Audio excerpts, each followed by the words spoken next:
హనుమంతుడు చంద్రుడిమీద ఎందుకు కూర్చున్నాడో మీకు తెలుసా? రామసేతుని నిర్మించే సమయంలో రాత్రి అవుతుంది. రాముడు వానరులతో కలిసి ఇక్కడే పడుకుందామని అంటాడు.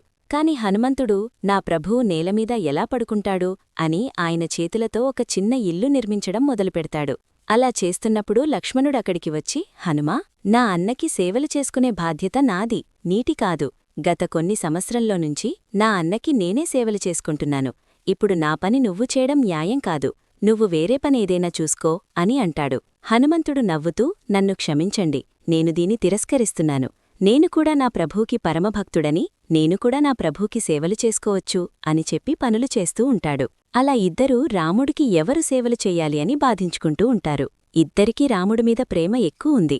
కాని ఇద్దరి మధ్య గొడవ పెద్దదవుతుందేమో అనుకుని రాముడక్కడికి వస్తాడు. హనుమా, ఈ పనిని లక్ష్మణుడు చేయని, నీకు దీనికన్నా ఇంకా గొప్ప కార్యాన్ని అప్పజెప్తాను అని అంటాడు. హనుమంతుడు, సరే స్వామి, ఏంటో అది చెప్పండి అని అంటాడు. నువ్వు ప్రతిరోజూ రాత్రి మొత్తం వానరసేనని అలాగే నన్నూ చూస్తూ కాపలా ఉండు. ఎవర్నీ మా దగ్గరికి రానిబకు అని చెప్తాడు. హనుమంతుడు, సరే స్వామి, మీ ఆజ్ఞ అని ఒక పెద్ద పొడవాటి చెట్టుమీదకి ఎక్కుతాడు. అక్కడ నిండి చూస్తుంటే మొత్తం వానరసైన్యం అసలు కనపడదు. సరి అని ఒక పెద్ద కొండమీదకి వెళ్లి చూస్తాడు. అక్కడి నిండి కూడా మొత్తం వానరసేన కనపడదు. ఇప్పుడు ఎలా అబ్బా అంటూ అటూ ఇటూ చూసి పైకి చూస్తాడు. ఆకాశంలో ఉన్న చంద్రుడిని చూసి, ఆహా, ఇదేదో చాలా బాగా మెరుస్తుంది. దీనిపైన కూచుంటే మొత్తం వానరసేన కనపడుతుంది అని గాలిలోకి ఎగిరి చంద్రుడిమీద కూర్చుని మొత్తం వానరసేనను మరియు లక్ష్మణులను చూస్తూ రాత్రంతా కాపలా కాస్తూ ఉంటాడు.